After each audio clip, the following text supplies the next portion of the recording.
Nice. This is exactly why you don't want to stop completely when it comes to your goals. I plan to take a 1 month break from the podcast in July last year. And look, it's 2026. Life happens. You can pause, you can slow down, you can change direction, but you don't want to stop your goals completely. You are listening to Anxious for Nothing with Bimpe, where together we overcome struggles with people pleasing and perfectionism so that we can truly value ourselves and create time to progress in all areas of our lives. I'll be sharing with you my personal experience using Agile IT systems for prioritization, especially when family, work, life, health, finances, and our faith all collide into one. And most importantly, how to affirm our faith and identity in Christ during the storm, not just after it passes. Join me. This is time management like you've never known it before. Let's get started. Thank you so much for your time. Happy to have you here. If you're new, welcome. And if you're a returning listener, thank you so much for your time and grace, and apologies for this long hiatus. Today, we're going to take a moment to reflect. This is exactly what you need to be doing because it's the start of a new year, and reflection is something I personally do every 3 months. I treat it as a sacred pause, a moment to take stock of my life, my energy, my direction. And one thing I don't agree on is New Year's resolutions. We usually start with good intentions, but not enough motivation or systems in place to sustain us throughout the year. And to be honest, most New Year resolutions do not turn out to be habits. So today I want to share 2 things with you. 1, why I choose New Year reflections over resolutions. And 2, briefly introduce you to the idea of creating requirements instead of goals. I'll touch slightly on that second point today, and I want to go much deeper into it in a future episode. So let me pause and check in with you before we move on. How are you feeling about 2026 so far? Do you feel like you've got all your ducks in a row, or are you already feeling overwhelmed? Have a think about that, because I'll be sharing with you a tool that helps bring prioritization and clarity.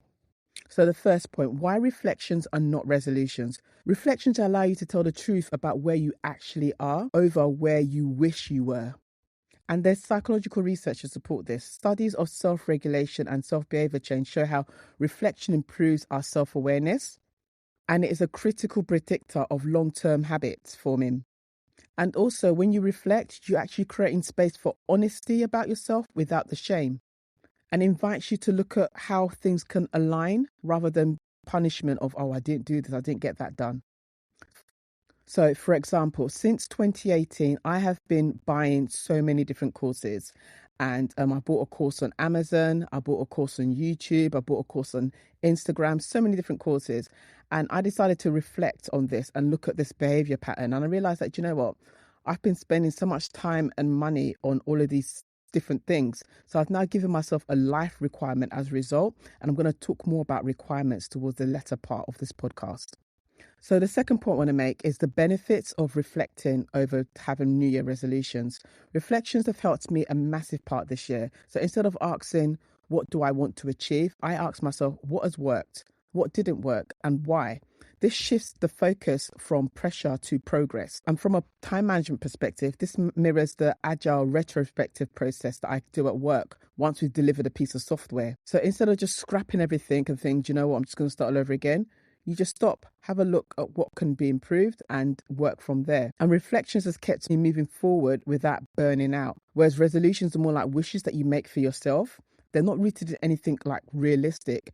Take, for example, you might have a New Year resolution to lose weight or go to the gym or take up exercise. And how long has this resolution been on your list? So rather than just set this New Year resolution, okay, this year I'm definitely going to go to the gym, I'm definitely going to do more exercise, reflect on, what do I want to achieve and why? What has stopped me achieving this in the past and why? And again, like, what is the smallest action I can take that can put me towards this path of a more healthier lifestyle? And if you currently don't exercise, maybe you can start with something like doing 10 minutes a day of stretches or walking outside, rather than just setting that big, massive goal of, do you know what, I'm going to go to the gym 3 times a week. And if you already go for walks and you already do a little bit of exercise, but you want to increase it, then take it up to the next step, iterate to the next step, which it could be running like twice a week for 30 minutes. What I'm trying to say is, once you have these smaller habits form your lifestyle, it's so much easier to move on to the next bigger habits. Then you can move on to something like, okay, now that I've mastered going out for walks for 10 minutes every day, I'm going to add on top of that, making sure I drink 2 liters of water every day. You can start stacking and building upon it increment by increment, bit by bit, rather than just having this one big goal of, okay, I'm going to just be more healthy this year. But you can understand why it didn't work in the years past when you do some reflections, and you can understand, okay, what is the smallest step I can take today that will put me on this path? Reflecting causes you to stop and think why. You're more likely to hold yourself accountable with a reflection than having a New Year's resolution.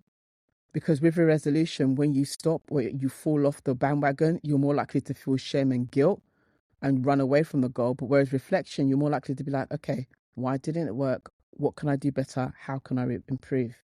Phew.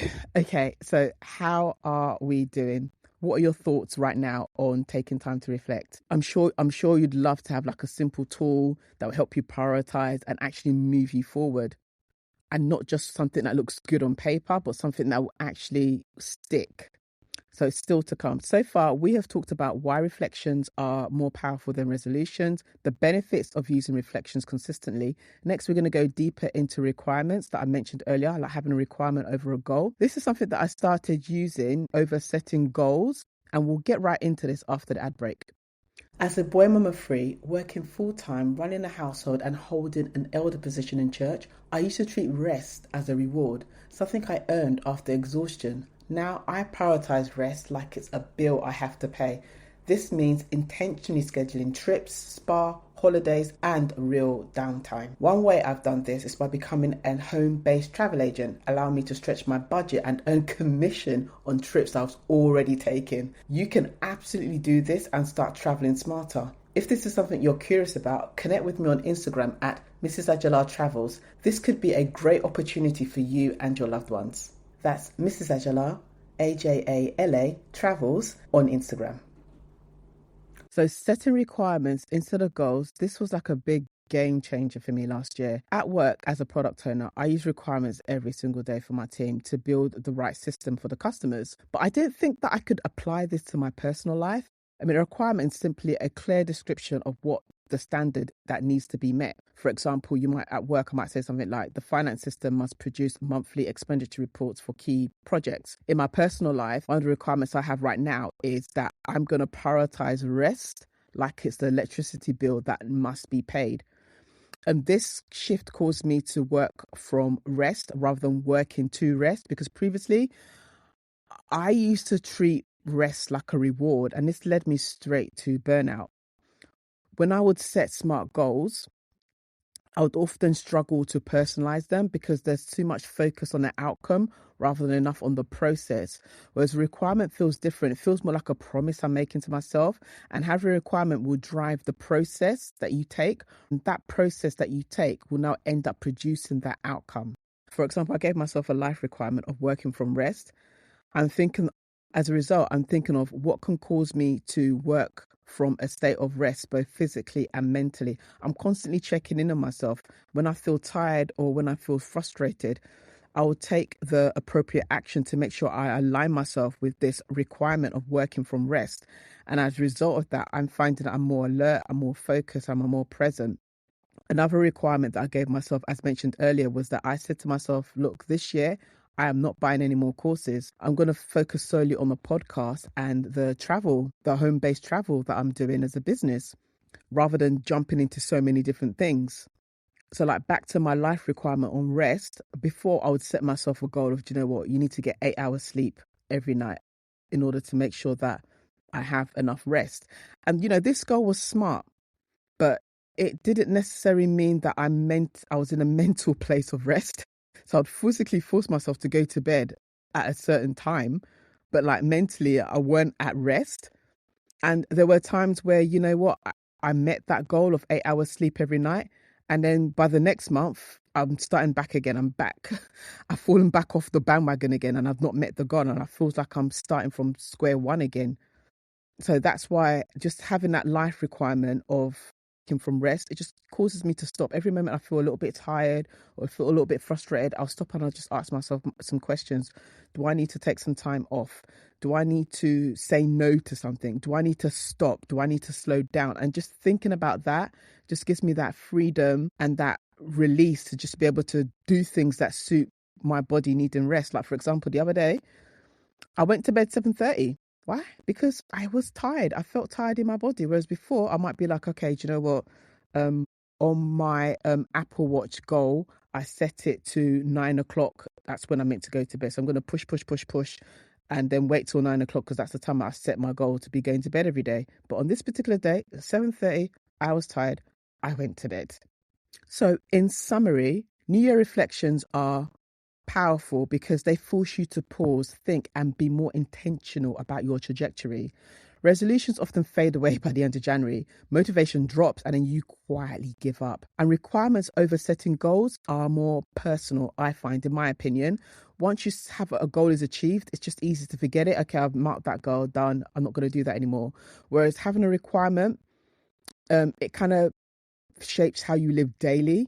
It's not just temporal, and you can actually just add it as a habit, as a lifestyle to yourself. Whereas with a goal, once you've achieved it, you'd be like, okay, back to my old self now. I've achieved that goal. What next? Whereas a requirement just feels like something that you will just carry out through, like a standard that you're given for your life and for yourself. So takeaway, it is vital to pause, reflect, and regularly check in on your trajectory. Otherwise, you're going to find yourself repeating the same pattern year after year. God forbid. We will have real improvement in Jesus' name. So here's a reflection exercise for you to take away and to do. What are 3 things that you are thankful for? What are 2 things that you have learned about yourself in 2025? And what is the one thing you are absolutely going to stop doing? Answer these and set yourself requirements for 2026. Thank you so much for your time. Please follow, subscribe, and share today's podcast with friends and family who would benefit also from this conversation. You want guilt-free time for yourself without sacrificing your peace of mind. I've been there and I get it. Visit www.anxiousfornothing.kit.com and get my free prioritization guide designed to help you create more time for what truly matters without sacrificing family, work, or your values. I want us to experience what it truly means to be anxious for nothing with more time, less pressure, and freedom from people pleasing. That's anxiousfornothing.kit.com for your free guide. Thank you for listening. I'm Bimpe. Looking forward to seeing you next week. Remember, you are anxious for nothing, and when you win, everyone wins.